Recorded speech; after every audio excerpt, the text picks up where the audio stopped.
bahwa olahraga ini adalah sebuah event yang bisa mempersatukan bangsa, yang bisa mengibarkan bendera merah putih di luar negeri dan membangun nasionalisme. Jadi ya saya sebagai orang yang memang cinta olahraga, saya sangat apresiasi. Dan tentu saya mengucapkan terima kasih penghargaan buat saya. Tadi saya sampaikan ini bukan buat saya pribadi, tetapi untuk masyarakat Indonesia yang memang terus menginginkan perubahan, perbaikan, transformasi di dunia olahraga. Dan juga supporter sepak bola yang sudah haus berpuluh-puluh tahun, ya menjadi sebuah dilema, kok kayaknya kita ini tidak punya kemajuan di sepak bola. Tetapi dengan dukungan mereka kita bisa buktikan ya, kita bisa. Dan ada kabar baik tentunya untuk Martin Paes karena dia terpilih sebagai salah satu pemain yang masuk di MLS ya, Major League Soccer di Amerika Serikat untuk All-Star, tuh pertandingan All-Star di Ohio tanggal 24 Juli akan datang, atau tanggal 25 pagi waktu Indonesia bagian Barat. Dan ini luar biasa, pemain Indonesia pertama, pemain Asia Tenggara pertama yang terpilih masuk di All-Star MLS.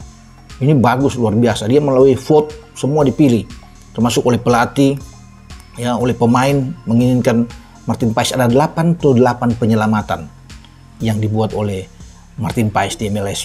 Bagus bersama dengan Dallas, walaupun Dallas sendiri berada di peringkat ke-11 di wilayah barat untuk MLS, tapi dia oke. Bahkan dia akan bermain bersama satu tim dengan Lionel Messi, Luis Suarez, Sergio Busquets, Jordi Alba ada di sana. Ini luar biasa bagi seorang Martin Paes. Dia ditunjuk sebagai penjaga gawang untuk tim All Star ya. Dan tentunya ini kabar bagus buat kita. Semoga Martin Paes ini bisa ya cepat-cepat ya diurus, selesai proses dia baik di FIFA dan CAS, dan dia segera mengenakan kostum tim nasional kita dan dia bisa bermain. Paling tidak menurut saya melawan Jepang ketika di GBK kita bermain pada November, dia sudah ada berdiri di bawah Mistar. Kalaupun ada lebih cepat dengan kejutan yang dibuat oleh timnya Pak Erik sendiri yang terus bisa mengurus di CAS dan FIFA ini, bisa saja di Oktober dia main, walaupun saya bilang tadi kita akan tandang ya, bisa saja bermain di Bahrain atau di China ya. Itu menjadi harapan-harapan tentunya buat kita, dan tetap kita harus bisa mendukung, memberikan support kepada Martin Paes, karena Martin Paes sendiri dalam wawancara dia sudah berterima kasih banyak untuk seluruh pendukung, para netizen di Indonesia yang memberikan support terhadap dirinya, apalagi dia sudah masuk sebagai salah satu pemain di NBA di MLS All Star. Saya ingin membahas tentang calon striker timnas Indonesia yang hingga hari ini masih merupakan misteri bagi kita semua, karena sampai saya membuat konten ini belum ada kepastian atau pernyataan resmi dari pihak PSSI bahwa mereka telah memilih salah satu striker keturunan Indonesia yang akan segera menjalani proses naturalisasi. Walaupun feeling saya tentu sudah ada semacam komunikasi antara pihak PSSI dengan sang pemain, tapi sampai hari ini memang belum ada juga kepastian atau juga semacam berita yang positif bahwa sudah ada pemain yang setuju untuk menjadi WNI melalui proses naturalisasi. Artinya memang kita harus bersabar teman-teman. Walaupun menurut saya pastilah pihak PSSI ini sudah intens komunikasi dengan sang pemain agar sang pemain bisa siap untuk nanti mulai bermain di round 3 yang rencananya pertandingan pertama itu adalah lawan Arab Saudi ya pada tanggal 5 September. Tapi selain itu juga teman-teman yang perlu kita pahami bahwa keputusan akhir akan diambil oleh pelatih kesayangan kita yakni Shin Tae-yong.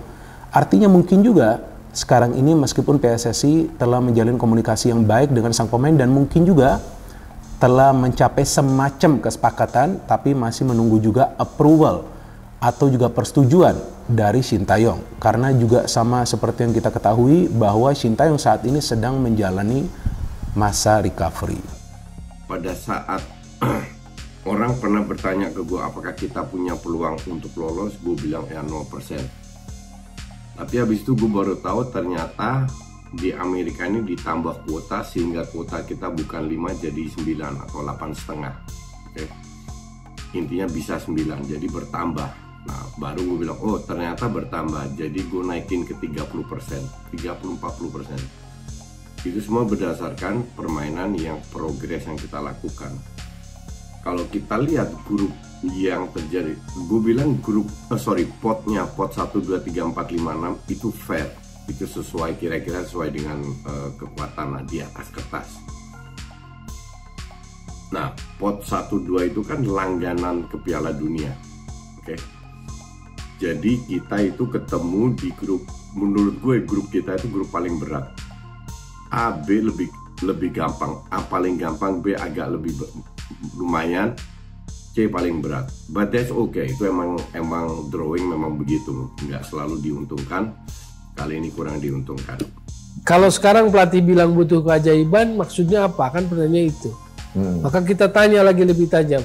Memang naturalisasi sekarang nggak cukup ya untuk round 3 gitu kan? Iya, kalau sehingga Anda bilang butuh keajaiban dan kita mengincar round 4 aja gitu kan? ya butuh keajaiban, Tom. Berarti karena nggak cukup dong? ya tidak Naturalisasi cukup. Karena apa? Karena itu tadi yang Anda bilang, leveling kemampuan pemain naturalisasi ini, Iya. ketika ada di fase ini, itu perlu adjustment lagi, perlu didatangkan yang lebih plus, kan begitu. Iya. Itu kan yang Anda mau kan, kalau memang mau menempuh, dan memang kayaknya menempuh naturalisasi lagi, seperti itu kan. Misalnya Martin Paes akan terus diproses. Martin Paes masuk, ya kan. Depan. Itu kan misalnya. plus dia boleh dibilang, depannya siapa. Oke, dan sepakat lah itu kan. Tapi itu akan membuat ada sebuah boosting jaminan nggak? Belum tentu juga kan? Ya minimal round 4 lah dong. Oh, round 4 pun dengan tambahan boosting naturalisasi lagi Iya, gitu. Iya, seperti itu. Sebelum lebih lanjut, jangan lupa klik tombol jempolnya, karena jempol kalian adalah bukti kalian cinta Timnas Indonesia.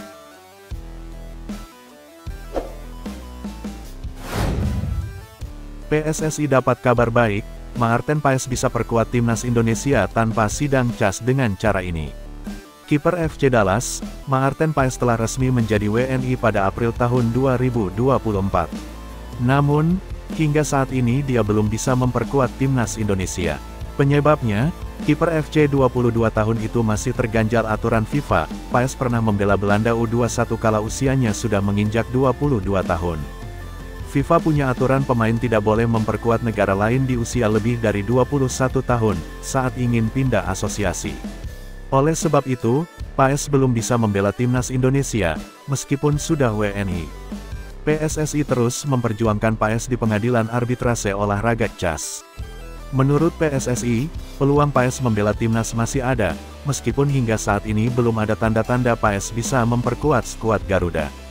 Di satu sisi, mantan anggota eksekutif Exco PSSI, Hassani Abdul Ghani memberikan kabar baik.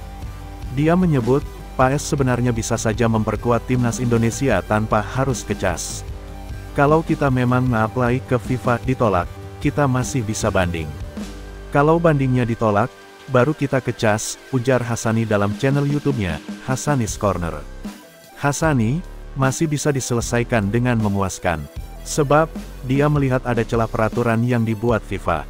Sebenarnya kasusnya adalah hanya telat beberapa bulan saja, ketika membela Timnas Belanda kelompok umur.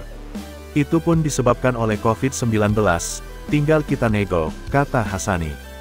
Saya kasih saran, belajar dari kasus Jordi Amat. Saya ngomong ke orang yang ngurus itu, setelah saya telusuri ternyata sekarang tidak menggunakan jasa orang itu. Pasti ada jalan keluar, untuk Maarten Paes. Jangan dulu ke CAS, tambahnya. Selain itu, Hassani menyebut jika masih ada peluang lain, yaitu dengan dispensasi dari FIFA. Menurutnya, PSSI harus terus berjuang, dan melobi FIFA agar Paes bisa segera membela Timnas Indonesia. Kalau ada yang lebih teliti, datang ke FIFA. Bila perlu sekarang terbang ke FIFA, ketemu tim legal. Saya melihat ada beberapa celah, dari regulasi yang ada, pungkasnya. Berita selanjutnya, ranking FIFA Timnas Indonesia bisa naik 12 tingkat andai bungkam Arab Saudi dan Australia.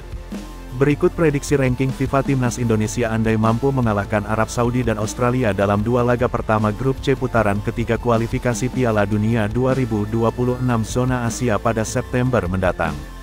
Sintayong memiliki waktu 2 bulan untuk menyiapkan Timnas Indonesia menghadapi putaran ketiga kualifikasi Piala Dunia 2026 zona Asia. Ini merupakan fase yang dinantikan oleh 18 tim, yang berharap untuk memperebutkan 6 tiket otomatis ke putaran final. Tim-tim kuat seperti Jepang, Iran, Korea Selatan, dan Australia sudah tidak sabar untuk memulai pertandingan pada tanggal 5 September tahun 2024 hingga tanggal 10 Juni tahun 2025. Terdekat timnas Indonesia akan menghadapi Arab Saudi dan Australia pada putaran ketiga kualifikasi Piala Dunia 2026 zona Asia. Dua laga itu akan mempengaruhi poin timnas Indonesia di ranking FIFA. Timnas Indonesia lebih dulu akan melawan Arab Saudi pada laga tandang di King Abdullah Sports City Stadium, tanggal 5 September tahun 2024.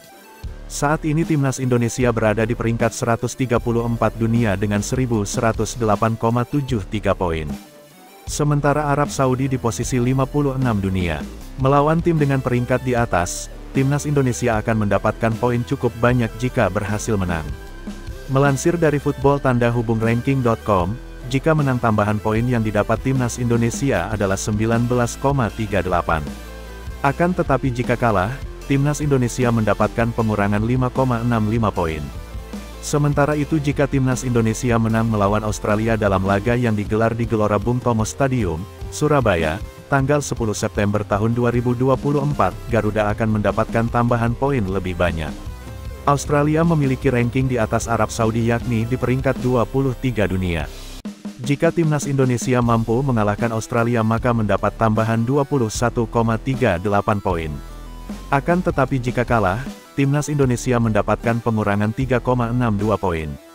Andai mampu meraih kemenangan di dua laga awal grup C, timnas Indonesia akan mendapat tambahan 40,76 poin. Jumlah itu bisa membuat Garuda naik 12 peringkat ke urutan 122 dengan koleksi 1149,49 poin. Berita selanjutnya, timnas Indonesia dapat pujian dari legenda timnas Australia. Timnas Indonesia mendapat pujian dari legenda timnas Australia, Tim Cahill. Rupanya, Cahill menaruh perhatian lebih terhadap performa skuad Garuda belakangan ini. Tim Cahill datang ke Indonesia untuk mengunjungi Dewa United Sports Center, Tangerang. Di sela-sela kunjungan, ex-gelandang Everton itu memberikan penilaiannya terhadap perkembangan sepak bola Indonesia. Saya pikir ini baru berusia 1 tahun dan klub ini baru 3 atau 4 tahun di kompetisi dan finish kelima musim lalu, ujar Tim Cahill di YouTube Dewa United FC. Hal yang menyenangkan adalah melihat kinerja tinggi. Anda memiliki asrama untuk anak-anak muda, lapangan, di mana mereka makan, ruang pelatih, fisioterapi. Di sini ada stadion basket besar ketika saya tur kemarin, tetapi juga lapangan sepak bola dan fasilitasnya, kolam renang, semuanya kelas 1, jelas Tim Cahill. Saya pikir itu yang paling penting dalam diskusi yang saya lakukan dengan sepak bola dan pemerintah Indonesia adalah selera untuk sepak bola di sini, tutur Tim Cahill. Akademi-akademi, dan juga bagaimana timnas Indonesia U23 yang tampil baik di Piala Asia U23 2024. Harapan yang diberikan kepada anak-anak laki-laki dan perempuan muda Indonesia, imbuh Tim Cahill. Tim Cahill juga tahu bahwa timnas Indonesia diperkuat banyak pemain keturunan kelahiran Belanda, yang menjalani naturalisasi karena mempunyai darah Indonesia. Tetapi pada saat yang sama baiknya dengan timnas Indonesia. Banyak pemain yang bermain di Belanda dengan darah Indonesia yang sekarang bermain untuk timnas, ucap Tim Cahill. Selain itu, Tim Cahill juga sedikit mengikuti BRI Liga 1 yang diikuti oleh 18 peserta dan penerapan 8 pemain asing. Saya pikir dengan kompetisi juga, dengan memiliki 18 tim dengan 8 pemain asing. Jadi, ya, saya telah banyak mempelajari negara ini, sepak bola, ucap Tim Cahill. Tetapi ketika Anda memiliki klub seperti ini yang akan berkembang lebih banyak, membantu mereka untuk benar-benar mempercepat pertumbuhan itu, terang Tim Cahill. Saya memiliki hubungan yang baik di sini. Jadi menyenangkan membangun hubungan ini dengan Presiden Dewa United, Ardian Satyanegara dan klub sepak bola lain di Indonesia dan membantu mereka tumbuh secara internasional dan global, ungkap pengoleksi 104 caps dan 49 gol plus 5 assist untuk Australia itu.